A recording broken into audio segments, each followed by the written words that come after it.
আজকে সকালে আমরা একটা খবর পেলাম যে বিএনপি নাকি লং মার্চ করতেছে। লং মার্চ বুঝলাম না, তাদের এই লং মার্চটা হওয়ার কথা ছিল, তাদের এই লং মার্চ হওয়ার কথা নির্বাচন কমিশনের দিকে, হঠাৎ করে তারা ভারতের দিকে কেন লং মার্চ করলো? আমরা একটু আগে খবরটা দেখে আসি। হ্যাঁ, খবরে কি কি পত্রিকা কি বলে তা একটু ঠান্ডা লেগে গেছে তো, আর কালকে পরশু ঠিক মতো আমি ফেসবুকে লাইভে আসতে পারতেছি না। জয় হিন্দ বন্ধুরা, আমি দীপ আর আপনারা দেখছেন আপডেট ইন্ডিয়া। বন্ধুরা, এই মুহূর্তে পূর্ব পাকিস্তানের বিএনপি পার্টি আর তাদের শান্তির বাচ্চাগুলো, সেই শান্তির বাচ্চাগুলো তারা তাদের দেশ থেকে শুরু করে আগরতলা পর্যন্ত একটি লং মার্চ করতে চলেছে। তাদের উদ্দেশ্য ভারতের ভেতরে অর্থাৎ ত্রিপুরা রাজ্যে যেখানে করে বাংলাদেশের অর্থাৎ পূর্ব পাকিস্তানের পতাকার অবমাননা করা হয়েছিল, তাদের দেশে ভারতের পতাকা অবমাননা করার, সেটাকে দেখেই তারা নাকি প্রোটেস্ট করতে এতদূর পর্যন্ত আসছে। আমার একটাই রিকোয়েস্ট বিএসএফ এর কাছে, যে শান্তির বাচ্চাদের আগরতলা পর্যন্ত ঢুকতে তো দিন, তারপরে যেন কোনো শান্তির ছেলে তারা যে পায়ে হেঁটে এসছে সেই পায়ে যেন হেঁটে যেন ফেরত না যেতে পারে। কেননা বর্তমান সময়ে সেই দেশের ঘরের ভেতরে ভারত বিরোধিতা আর হিন্দু নির্যাতন, হিন্দু নিধন এতটা বেড়ে গেছে, সেই সমস্ত খবরগুলো পর্যন্ত পূর্ব পাকিস্তানের সুদখোর জিহাদি মানসিকতা সম্পন্ন আর জিহাদি তৈরি ডক্টর ইউনুস সেগুলো নিয়ে কোনো ভ্রুক্ষেপ করছে না। সেই দেশের ঘরের ভেতরে ধর্ম পরিবর্তনকে নিয়ে তাদের ইসলাম প্রোডাক্ট গ্রহণকারী যে সমস্ত টেররিস্ট সংগঠনগুলো আছে, তারা একটা চার্জশিট বের করেছে যে সনাতন ধর্মী ব্যক্তিদের পরিবর্তন করতে পারলে মোটা অঙ্কের টাকা, এমনকি সেই দেশের ঘরের ভেতরে সনাতনী ভাই মেয়েদের সাথে এমন কিছু করা হচ্ছে যেটার জন্য বাধ্য হচ্ছে তারা এদেশে পালিয়ে আসতে। ওভারঅল পরিস্থিতি নিয়ে বাংলাদেশের ঘরের ভেতরে যেভাবে সনাতন ধর্মী ব্যক্তি আর ভারতের উপর তারা চারিদিক থেকে ঘেরার চেষ্টা করছে, মনে হচ্ছে তারা ভারতের সাথে এবার যুদ্ধ করেই ছাড়বে। কিন্তু অলরেডি সোশ্যাল সাইট অর্থাৎ সোশ্যাল মিডিয়াতে যুদ্ধ তারা শুরু করে দিয়েছে। যুদ্ধের রচয়িতা তারা, যুদ্ধ কিভাবে হবে সেটারও প্ল্যান তাদের, এমনকি যুদ্ধে জয়ী এখনো পর্যন্ত তারাই হয়ে আছে। তবে এখনো রিয়েল ব্যাটল ফিল্ডে ওয়ারে এখনো পর্যন্ত নামেনি।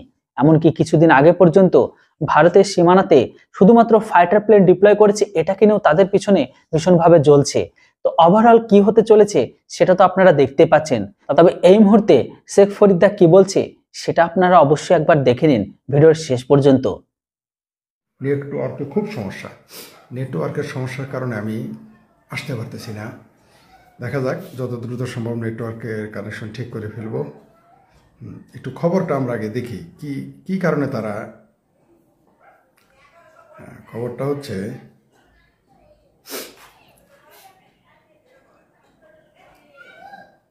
একটি জাতীয় দৈনিকে আসছে, প্রতিদিনের সংবাদ থেকে আপনাদের শোনাচ্ছি। আজকের প্রকাশিত, লং মার্চে যেতে নয়াপল্টনে বিএনপি নেতাকর্মীর ঢল। কি করতে লং মার্চে?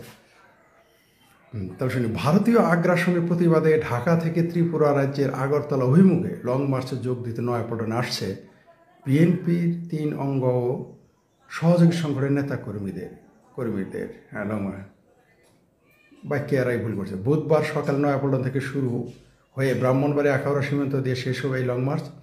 সকাল 8টায় লং মার্চ শুরু হওয়ার কথা থাকলেও এখনও আনুষ্ঠানিকভাবে কর্মসূচি শুরু হয়নি। শীতের দিন তো এত সহজ না। লং মার্চ করতে কেমন লাগে আমরা জানি, ঢাকা থেকে চিটাগাং লং মার্চে যাওয়ার লোক আমরা। যাই হোক, লং মার্চের কেন্দ্র করে ইতিমধ্যে লোকারণ্য হয়ে গেছে নয়াপল্টন এলাকা। সকাল থেকে 3 সংগঠনের নেতাকর্মীরা বিএনপির কেন্দ্রীয় কার্যালয়ের সামনে আসতে থাকেন। তারা বাংলাদেশ হাই কমিশনের হামলার প্রতিবাদে নানা ধরনের স্লোগান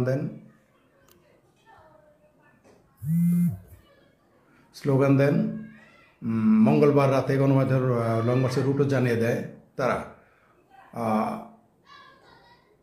বাংলাদেশে হামলা, পতাকা অবমাননা, ভারতের মিডিয়ায় বাংলাদেশের বিরুদ্ধে চলমান তথ্য সন্ত্রাস, বাংলাদেশের আভ্যন্তরীণ বিষয়ে অযাচিত হস্তক্ষেপ থেকে বিরত থাকার দাবিগুলো কি? পতাকা অবমাননা, ভারতীয় মিডিয়ার বাংলাদেশের বিরুদ্ধে চলমান তথ্য সন্ত্রাস ও বাংলাদেশের আভ্যন্তরীণ বিষয়ে অযাচিত হস্তক্ষেপ। চিন্তা করে দেখেন, এগুলো কিন্তু নিজেরাও করে।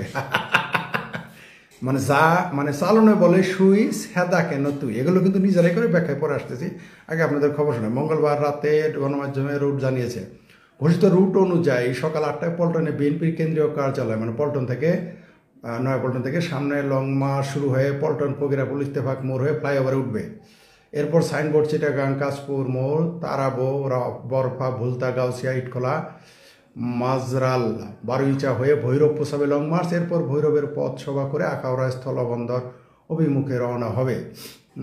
বিএনপির মিডিয়া সেলের সদস্য সাইরুল কবির খান গণমাধ্যমকে জানিয়েছেন, সকালে 9টায় বিএনপি কেন্দ্রীয় সামনে থেকে রওনা করার আগে সঙ্গে সমাবেশ হবে। সমাবেশে প্রধান অতিথি বক্তব্য রাখবেন যুবদল সভাপতি মুনায় মুন্না। প্রধান বক্তা হিসেবে থাকবেন স্বেচ্ছাসেবক দল সভাপতি এস.এম. জিলানি। সভাপতিত্ব করবেন ছাত্র সভাপতি রাকিবুল ইসলাম। এছাড়া ভৈরব মোড়ে একটি পথসভা হবে, সেখানে অতিথি হিসেবে বক্তব্য দেবেন স্বেচ্ছাসেবক দল সভাপতি এম এস জিলানি। সভাপতিত্ব করবেন যুব সভাপতি মুনায় মুন্না। আখাউড়া স্থলবন্দর হবে সমাপনী সমাবেশ, সেখানে প্রধান অতিথি হিসেবে বক্তব্য দেবেন যুবদল সভাপতি মুনায় মুন্না। সভাপতিতে এস.এম. জিলানি। সাইরুল কবির আরও জানান, সাইরুল কবির নাম হচ্ছে সাইরুল কবির। আখাউড়া পৌঁছানোর আগে প্রায় 2 কিলোমিটার হেঁটে সভাস্থলে উপস্থিত হবেন জাতীয় যুব সাধারণ কর্মীরা।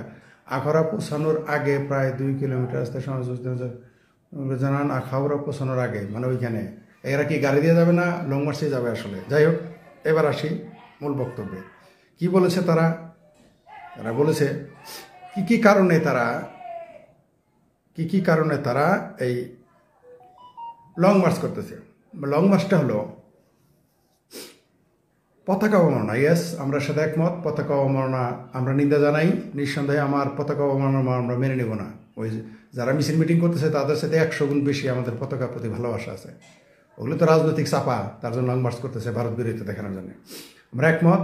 ভারত অলরেডি গ্রেপ্তার করেছে। বাংলাদেশে যে ভারত, ইসরায়েল এবং আমেরিকার পতাকা অবমাননা করলো, এর জন্য কি বাংলাদেশের এই নেতারা একবার নিন্দা জানাচ্ছে? জানাই নাই। কারণ হলো নিজের বেলায় 22 আনা, অন্যের বেলায় 12 আনাও না। আচ্ছা, গেলই। তারপরে ভারতীয় মিডিয়ার বিরুদ্ধে চলমান তথ্য সন্ত্রাস। এরা তো তথ্য সন্ত্রাস করছে। আমাদের বাংলাদেশের মিডিয়া তো তথ্য গোপন করে। এই যে বাংলাদেশের আমার এলাকায় মসজিদে জগন্নাথ মন্দিরে মূর্তি ভেঙে ফেলেছে, সেটা গভীর রাতে আবার সেটাকে মোটামুটি কবর দেওয়া হয়েছে, মানে বিসর্জন দেওয়া হয়েছে পুকুরে নিয়ে। সেই মিডিয়া আসছে আমাদের দেশে। এটা আমার এলাকার ঘটনা বললাম, আমার এলাকা শিমলাবাজার শহীদ থানার ঘটনা বললাম। সেখানে মন্দিরে কি বলছে জানেন অফিসাররা? কি বলছে? বিশ্বস্ত সূত্রে জেনেছি। প্রশাসন কি বলেছে? আপনারা বলবেন কুত্তায় মারামারি করছে, কুত্তায় মন্দিরে ঢুকছিল তাই মন্দির ভেঙে গেছে। কুত্তায় গিয়ে মন্দিরের ভিতরে গিয়ে, হ্যাঁ, মন্দির বুঝে আমরা চিনি না, ওইখানে কুত্তা যাইতে পারে কিনা? ওই 30-40 বছর আগে তো ওইখানে মন্দিরে কোনোদিন কুত্তা যাইতে দেখি নাই। সেই জগন্নাথ মন্দিরে বুঝে কুত্তা যাবে না? এটা তারা এক্সকিউজ দেখাইতে বলছে, বিশ্বস্ত সূত্রে শুনে। যাই করে সেই খবর মিডিয়া গায়েব। এর আগেও মন্দির, আমার এলাকাতে এই মন্দিরে আরো কত কিছু ঘটছে তো আমরা জানি, আমরা নিজের চোখে দেখেছি। গায়েব করে দিয়েছে, কোনোদিন নিউজে আসে নাই। আপনারা তো তথ্য গোপন করেন, সেটা কেন বলো? ওরা তথ্য সন্ত্রাস যদি ভারত করে, আপনার তথ্য গোপনকারী। তথ্য গোপন করেন কেন? বাংলাদেশে স্বীকার করেছেন এরা হলো সবিরোধী লোক। একবার বলে যে বাংলাদেশে কোনো নারী নির্যাতন হয় না, বাংলাদেশের সংখ্যালঘু নির্যাতন হয় না, বাংলাদেশের একেবারে বেহেশত এখানে হয়ে গেছে। আবার তারাই বলে যে আওয়ামী লীগের 15 বছর হিন্দুদের জমি জমা দখল করছে, হিন্দুদের সম্পত্তি নিছে, ব্যবসা নিছে, ইত্যাদি ইত্যাদি। তাহলে কথাটা কি তারাই পরস্পর বিরোধী হলো না? তাহলে 16 বছর তো হয়েছে, মানে তাদের আমল স্বীকার করো। তাহলে আওয়ামী লীগের প্রথম 5 বছর, তারপরে আবার এইখানে 16 বছর শেখ হাসিনা, তার 16-21 বছর তাহলে নির্যাতিত হয়েছে সংখ্যালঘুরা। এটা বিএনপি বলতেছে। আবার আওয়ামী লীগ বলে যে বিএনপির আমল নির্যাতিত, তার মানে আসলে নির্যাতন সব আওয়ামী লীগ হয়েছে। তথ্য গোপন করে তো নিজের বেলায় 22 আনা, অন্যের বেলা 12 আনা না। আচ্ছা, তারপরে কি বলেছে যুবদল কর্মীরা একটু দেখি।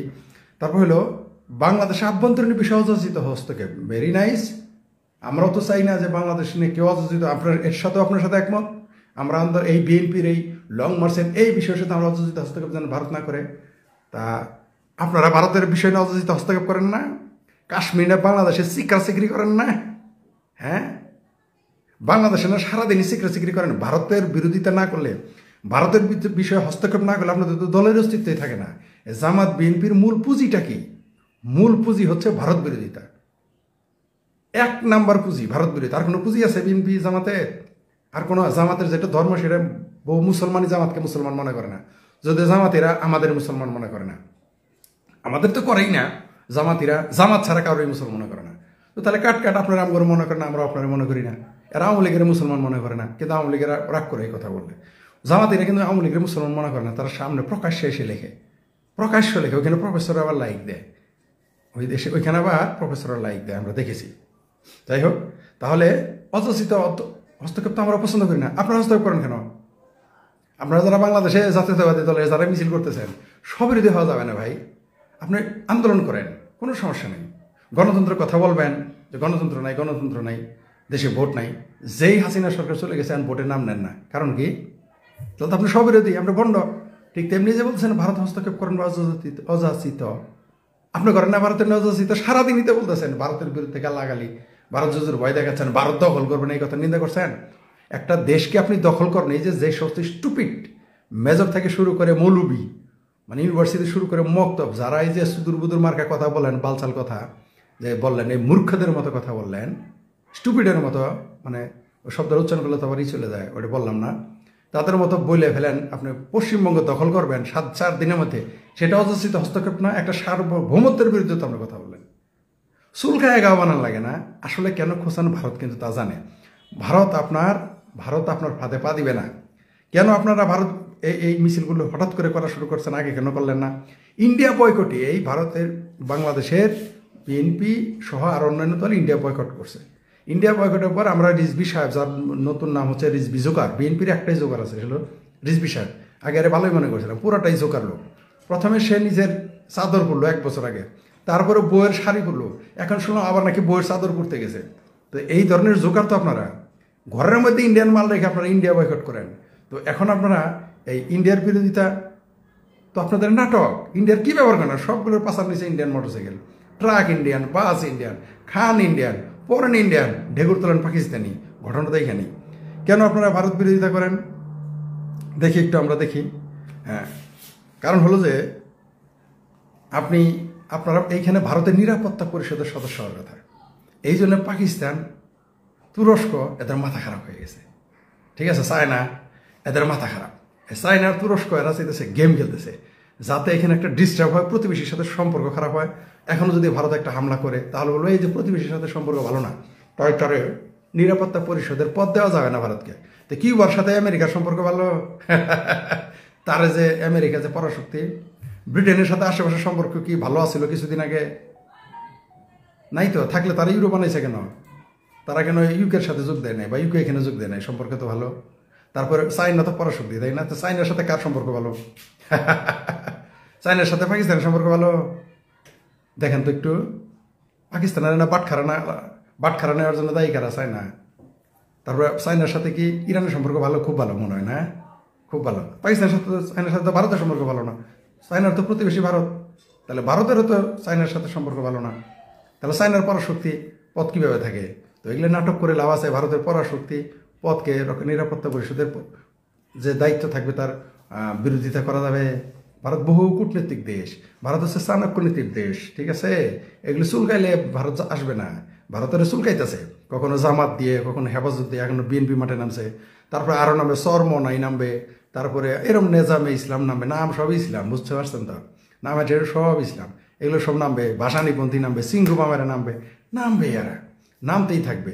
ভারতকে চুলকাবে যাতে ভারত এসে একটা কিছু করে আর ভারতের সমস্যা। ভারত তো বোকা না, আপনাদের চুলকাবে না। ভারত আসবে যখন না টেরই পাবেন না। ভারত যখন বাংলাদেশের বিরুদ্ধে সত্যি কোনো চিন্তা ভাবনা করবে, আমি বলে দিই আপনাদের, স্পষ্ট করে বলে দেই, এই দেশের ওই যে মাদ্রাসা ছাত্রদের দোষে লাভ নাই, এদের নিয়ে আমি আর দুষতে চাই না। কারণ এই দেশের কোটটাই পড়া আল্লাহদের ঘিলু আমার দেখা শেষ। ওই বুদ্ধিজীবী থেকে শুরু করে, মানে সুপারস্টার থেকে বুদ্ধিজীবী থেকে শুরু করে সিংহ বাম এর সাধারণ কর্মী আমার জানা আছে। কার কতটুকু দৌড় আমি কিন্তু জানি, বুঝতে পারি। কার কয়টা বই বিক্রি হয় আমরা জানি, সলিমুল্লাহ খানের কয়টা বই বেচা হয় আমরা জানি, বদরুদ্দিন স্যারের কয়টা বই বেচা হয় আমরা কিন্তু জানি। বাংলাদেশে 300 বই বিক্রি হলে সে বুদ্ধিজীবী, বুঝতে পারছেন? আমার যদি 20 লাখ টাকা থাকে আমি কালকে বুদ্ধিজীবী হয়ে যেতে পারবো। কালকে আমার 5টা বই একবার প্রকাশ করবো, পাণ্ডুলিপি করাই আছে, আইএসবিএন নেওয়া আছে, সব একবার প্রকাশ করে দেবো। পরশু দিন এই বুদ্ধিজীবী, 300 বই বিক্রি করা বুদ্ধিজীবী এই দেশের। ওরা আমার জানা, আগে নিজেরে খুব ছোট মনে করতাম। আমি মনে করি না যে বড়, কিন্তু নিজের খুব ছোট মনে করতাম। এমন কিছু জানেন রয়েছে যে গিয়ে দেখি ওরে বাবা রে বাবা, সলিমুল্লাহ খান বই লেখক দেখি কয়টা বই বিক্রি হয়, কয়টা বই বিক্রি হয়, আমার চেয়ে বেশি বিক্রি হবে না। চ্যালেঞ্জ করলাম, আমি একটা বই লিখবো একই শিরোনামে, সলিমুল্লাহ খান একটা বই লিখবে, আমি যে শিরোনামে লিখবো উনি ওই শিরোনামে ওই বিষয়ে বই লেখেন। আমি আপনাকে চ্যালেঞ্জ করলাম, এবং আমারটা অখ্যাত প্রকাশনী প্রকাশ করে, অখ্যাত। আর সলিমুল্লাহ খানটা বাংলাদেশের সেরা প্রকাশনা কোম্পানি আমি আপনাকে গ্যারান্টি দিতে পারি। এগুলো ফাঁকফুকুর জানি, সেই জন্য প্রকাশনী সংস্থায় জড়িত ইসলাম কেন জানেন? এই ফাঁকফুকুর দেখার জন্য, ঠিক আছে, এগুলো শেখার জন্য, বোঝার জন্য। 500 বই বিক্রি হলে এই দেশে বুদ্ধিজীবী হবে, বুঝতে পারছেন? ওগুলো আমার জানা আছে, ওটা রাখলাম, ওই বিষয় আলাদা। বলে রাখা ভারত যেদিন আসবে না, এই যে মান্না ভাইয়ের পাঠা, যেটা পেতি পাঠা জায়দুল, তারপরে আহমদ সফা স্যারের মাজারে খাদেম সলিমুল্লাহ খান স্যার, ঠিক আছে, এদের বুদ্ধির কাজ বাজে নেই। এই নাবালক এদের কথা বাদ, এই উপদেশটা, তারপরে যারা লাফাইতেছে মৌলবীরা, ওদের কথা তো আরও বাদ, তারপরে যে লাফাইতেছে বিএনপিরা। আমি বলে দিই আপনাদের, বাংলাদেশের সকল বুদ্ধিজীবী ইনক্লুডিং ইউনুস, ঠিক আছে, ইউনুস তো বুদ্ধিজীবীর মধ্যে পড়ে না, নোবেল লরেট হইলে সে বুদ্ধিজীবীর মধ্যে পড়ে না, ঠিক আছে। এই নোবেল লরেট যিনি আছেন তিনি সহ যত উপদেষ্টা আছে আর যারা লাফালাফি সবাই মিলে ভারতের একটি রাজ্যের মুখ্যমন্ত্রী এবং বিরোধী দলীয় রাজ্যের মুখ্যমন্ত্রী এবং যে কোনো রাজ্যের বিরোধী দলীয় যে মুখ্যমন্ত্রী পদপ্রার্থী থাকে তার বুদ্ধি আকল সবার মিলে তার সাথে নেই। আমি কেন্দ্রীয় নেতাদের কথা বাদ দিলাম, ওই প্রধানমন্ত্রী অজিত দোভাল, তারপর জয়শঙ্কর, এদের কথা বাদ, বা ভারতের ভারতের যে নিরাপত্তা যে পরিষদ আছে ভারতের অভ্যন্তরীণ, তাদের কথা বাদ, তাদের রাজনীতিকদের কথা বাদ। রাহুল গান্ধীকে যে পাপ্পু বলা হয় না, একটা নাবালক মনে করে ভারতের অনেকেই, এই নাবালক পাপ্পুর এক কানি আঙ্গুলের বুদ্ধি নেই, আঞ্চলিক ভাষায় কানি আঙ্গুলের বুদ্ধি নেই বাংলাদেশের সকল বুদ্ধিজীবী। আর আপনি উস্কাইলে এরা যাবে, এই যে আপনারা যে ভারতকে উস্কাইতে যাবে, পাকিস্তানের বিরুদ্ধে কি যুদ্ধ করছে? করে নাই। কি করছে? থলি হাতে নিয়ে দিছে, বাট খারা হাতে নিয়ে দিছে পাকিস্তানিদের। আর বাংলাদেশের জন্য কি করবে জানেন? আমি বলছি, আর একটা বলি নেই, ওই দিন আজকে বলে দেই, কারণ এদেশের নির্বুদ্ধির বলে লাভ নাই, মানে না বললেও হয় না, মানে বললেও খারাপ লাগে, না বললেও হয় না, আর বলেও লাভ নাই। জানি এরা তাদের মতো, কারণ এতে এজেন্ডা পাকিস্তানের পরামর্শে একজন এক্স মেজর প্রকাশ্যে এসে যখন বলে একটা দেশের যে 4 দিনে কলকাতা দখল, কত বড় মূর্খ হইলে এটা সম্ভব? কত বড় মূর্খ! কি জানে এইটা বলার কারণে মমতা এখন মোদির পক্ষে চলে গেছে। মোদির সাথে আগে মমতার বিরোধ ছিল তার দলের, এখন যে তারা ঐক্যবদ্ধ হচ্ছে, এই গাধারা কি জানে? আমার মাঝে মাঝে কি মনে হয় জানেন, যারা ভারত বিরোধী স্লোগান দেয় বাংলাদেশে, এদেরকে যারা চালায় তারা আসলে ভারতেরই লোক, আমার ধারণা। কারণ এইখানে যত ঝামেলা হবে ভারত তত ঐক্যবদ্ধ হবে, ভারত তত সিরিয়াস হবে। আমার মনে হয় কখনো কখনো এরকম মনে হয়। যাই হোক, এই যে ভারত যখন 2টা কাজ করবে, আমি বলছি না আগে 2টা কাজ। একটা হলো কূটনীতিতে এই দেশটাকে আইসোলেটেড করে দেবে। নির্বোধরা তো আইসোলেটেড বুঝে না, আইসোলেটেড বুঝে মানে আপনাকে বিচ্ছিন্ন, বিচ্ছিন্ন, আপনাকে অন্ধকারে রেখে দেবে, টেরই পাবেন না। আমেরিকা তো আপনাকে বোমা মেরে, মিসাইল মেরে প্রস্তর যুগে পাঠায়, আর ভারত কি করে জানেন? পায়ের নিচ থেকে মাটিটা তুলে নিয়ে যায়। দেখেন নাই মালদ্বীপ? চীনের কথাই এত চিকরি লাফালাফি করলো, পরে এসে মোদির পায়ে ধরে মাপছেছে, বুঝতে পারছেন? মালদ্বীপ মলদ্বীপ হয়ে যাইতেছিল। যদি এখানকার বুদ্ধিজীবীরা, রাজনীতিরা সিক্রেট জানে, এরা খোঁজ নেয় না। এরা ওই যে নিজের মতো করে মনের মাধ্যমে মিশিয়ে বলবে। যেমন ওই যে মেজর সাহেব বুঝে 4 দিনে কলকাতা দখল করবে, এরকম হইলো আকল। এই দেশের একটা মেজরের আকল হলো 4 দিনে কলকাতা দখল করবে। আবার তারাই বলে ভারত বলে আমাদের দেশ দখল, মানে সব বিরোধিতাটা দেখেন কত বড় বদমাইশ এবং ভণ্ডামি। একজন তো চরমোনাই তো বাইতুল মুকাররম থেকে দিল্লি দখল করতে যায়, কেউ আবার এই যে এখন যাইতেছে আগরতলা দখল করতে, এরাই আবার বলে ভারত আমাদের নিয়ে, মানে কিরকম স্ববিরোধী এরা। আপনি অন্যের দিকে যখন এভাবে হাত দিবেন, এই যে দিলাম না আপনার দিকে হাত, আপনাদের দিকে 2টা নৌক আপনাদের দিকে, 3টা কিন্তু আমার দিকে, দেখেন এই 3টা কিন্তু আমার দিকে। যখন আপনি অন্যকে বলবেন এইটা করেন কেন, ওইটা করেন, আপনি তা করেন কেন?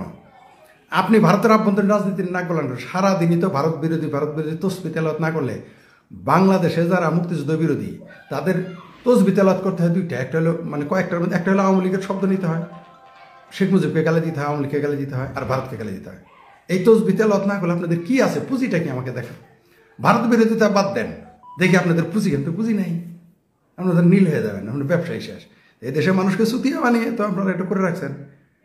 ওই দিন বলছি যে ধুরা সাপ হয়ে আপনি গেছেন হাতি গিলা খাইতে, না ধুরা সাপ হয়ে হাতি গিলবেন, আরে অজগরেই তো হাতি গিলতে পারবে না। ভারত হলো হাতির সমান।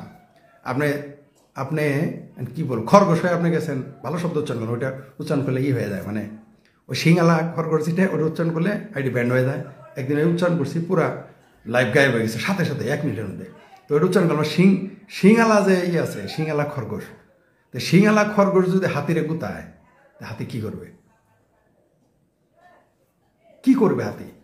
আপনি এই যে ভারতকে যে খোঁজাচ্ছেন, ভারত আপনার ফাঁদে পা দিবে না।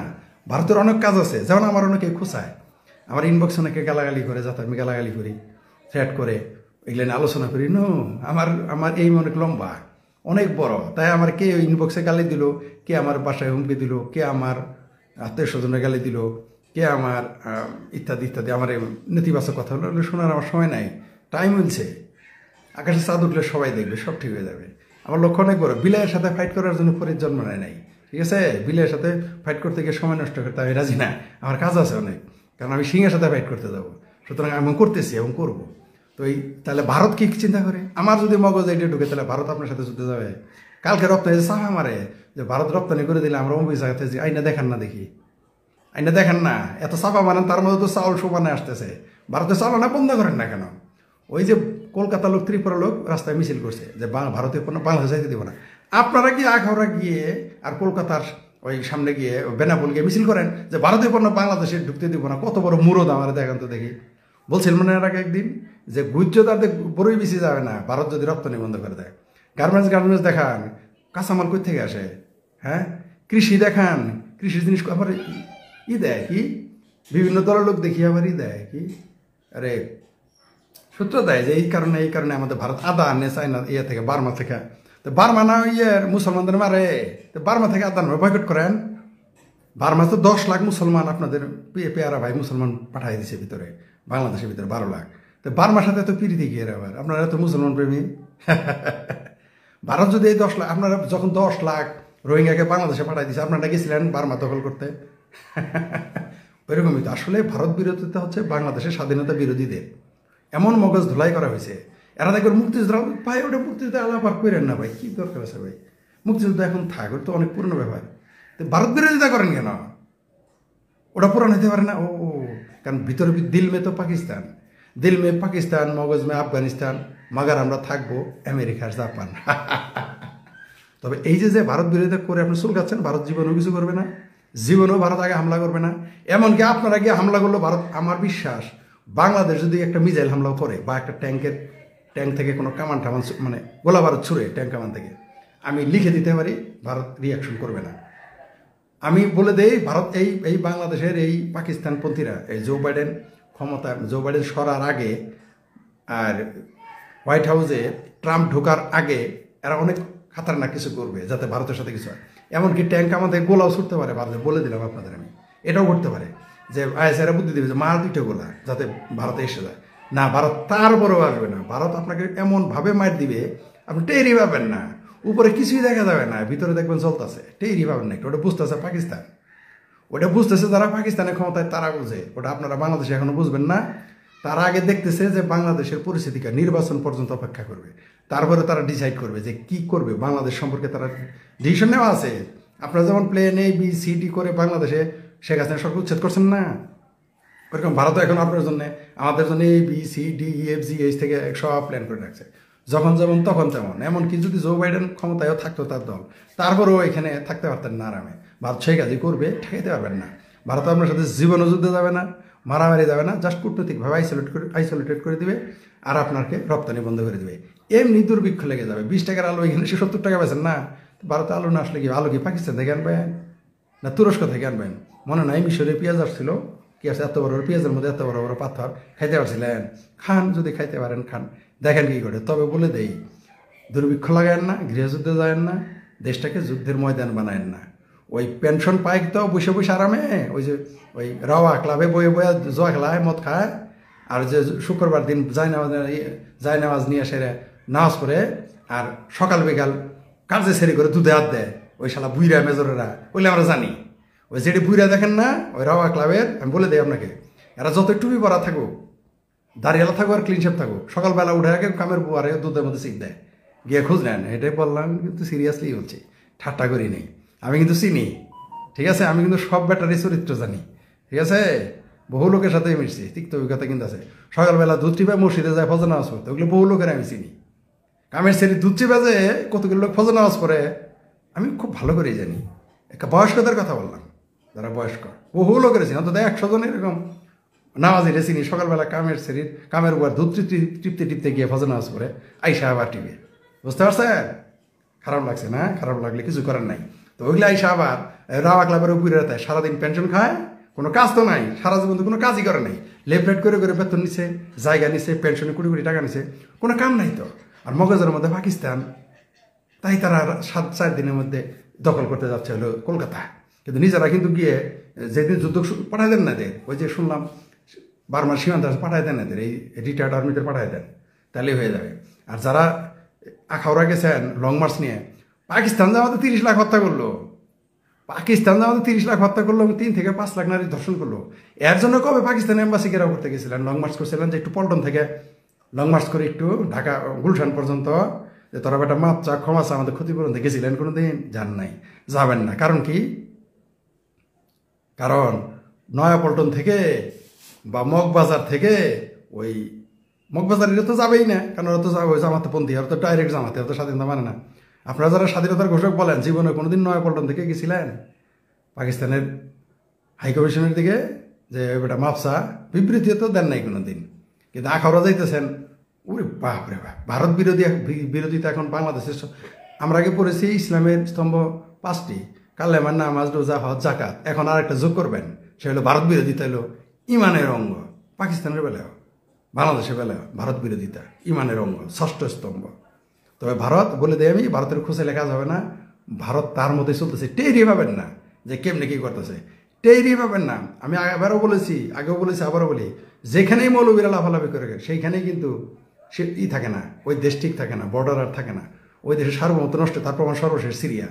এই যে ওইখানে জঙ্গিবাদীরা 9টা সন্ত্রাসী গ্রুপ, কুর্দি সহ মোট 9টা। কি হয়েছে? 50 বছরে যা পারে না, সিরিয়া ঢুকে গেছে, গোলান মুভি নিয়ে নিছে। তারপরও তো আকল হবে না, কারণ আকল থাকলে তো হবে। কারণ আল্লাহ যখন, শুনেছি আমি যে আল্লাহ যখন কারো ক্ষতি করতে চায়, মানে আল্লাহ যারও কোনো ক্ষতি করতে চায়, যাদের নিজের দোষ না থাকে, সেদিন তিনি জাস্ট আকলটা সরাই নেন, তারপর যার কাছে তাই করতে। বাংলাদেশের যারা আছে না হেফাজতে পাকিস্তানি বলতে কি বুঝি শুনে রেখেন, যারা মুক্তিযুদ্ধের চেতনার বিরুদ্ধে, সে যে দলেই থাকুক, আওয়ামী লীগে থাকুক, বিএনপি, জামাত, নিজাম, ইসলাম, মুসলিম, তো হেফাজতে পাকিস্তানি। বিএনপির মধ্যে থাকেন আর জাতীয় পার্টি থাকেন, আওয়ামী লীগ, তাদের সহ বলি, যারা হেফাজতে পাকিস্তানি তাদের আসলে আকল নেই। আকল থাকলে দেশে এটা ঘটতো না, আজকে দেশে এই অবস্থা হইতো না। হেফাজতে পাকিস্তানি মগজ দিয়ে আপনি জীবনে ভারতের সাথে পারবেন না, পাকিস্তানের মতো পঙ্গু হয়ে যাবেন। অ্যাটম বোমা দিয়ে, কোনো রকম অস্ত্র বোমা দিয়ে কোনোদিন দেশ ঠেকানো যায় না। যদি যেত তাহলে সোভিয়েত ইউনিয়ন ভাঙতো না। আর ছোট্ট দেশ হলে যদি কেউ দখল করতে পারতো, তাহলে আমেরিকা কিউবা দখল করতে পারতো না, এটা মনে রাখেন। তাই ভারতের বিরুদ্ধে সিক্রাসিরি করেছেন, পাকিস্তানের থেকে বোম আনবেন, পাকিস্তানের থেকে আনেন না, দেখি বোমাতে যান না আনতে, গেলে না বুঝবেন কেমন লাগে। পাকিস্তানের ওই বোম ফুটবে তো। আমি বলে দিই একটা কথা, পাকিস্তান যেই দিনে পারমাণবিক বোমা ভারতের উপরে ইউজ করতে যাবে, পৃথিবীতে পাকিস্তান নামে কোনো অস্তিত্বই থাকবে না রাষ্ট্রের। কেন জানেন? পরাশক্তিরা এটা করবে, কারণ জানে যে এদের হাতে পারমাণবিক বোমা থাকলে কী পড়ে, মারেন না দেখি পারমাণবিক বোমা, একবার মেরে দেখেন না। আমি জানি পাকিস্তানিরা, বাংলাদেশিরা ঠিকই ভারতের উপর বোমা মারবে চান্স পাইলে, কিন্তু মেরে দেখেন না অস্তিত্ব থাকে কিনা, দেশই থাকবে না। পাকিস্তান নামে কোনো রাষ্ট্রের পৃথিবীতে থাকবে না। শক্তি থাকলে শুধু থাকা যায় না, শক্তি দিয়েই কেবল দেশটিকে রাখা যায় না। বুদ্ধি লাগে, আকল লাগে, মানুষকে তৈরি করতে হয়। এই সমস্ত এই আজকাল আর কি বলবো, মাদ্রাসায় তো শৈলাভ, স্কুল কলেজ বিশ্ববিদ্যালয়ের ছাত্র মক্তবি মগজে হয়ে গেছে। তাই মক্তবি মগজ দিয়ে আপনি, ভারত এখন চাঁদে যায়, মঙ্গল গ্রহের চিন্তা করতেছে, আর আপনি চিন্তা করতেছেন যে কলকাতা দখল করবেন, সেভেন সিস্টার দখল করবেন। ওই ঘোড়া নিয়ে, ওই যে মিছিল করছে ঘোড়া নিয়ে, এই ঘোড়া নিয়ে আর তরবারি নিয়ে আপনি ভারত দখল করবেন?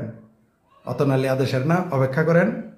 যদি মুক্তিযুদ্ধের পক্ষের দল ক্ষমতায় না আসে এবং নির্বাচন না হয়, তাহলে দেশের দুর্ভিক্ষ, গৃহযুদ্ধ, যুদ্ধ, এগুলো অনিবার্য হবেই, আপনি ঠেকাইতে পারবেন না। এখন চয়েস ইজ ইওর, আপনারা কি করবেন কি করবেন না।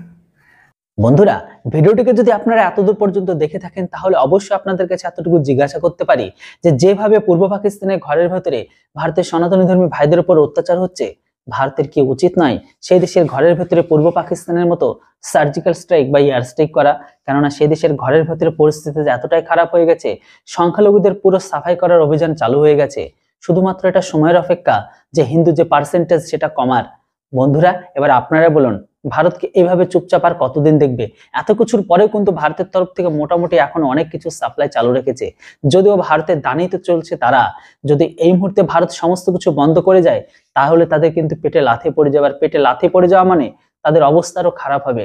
কিন্তু জানি না ভারত সরকার সবকিছু কেন বন্ধ করছে না।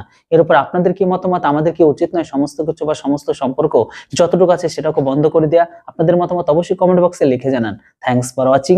জয় হিন্দ, বন্দে মাতরম।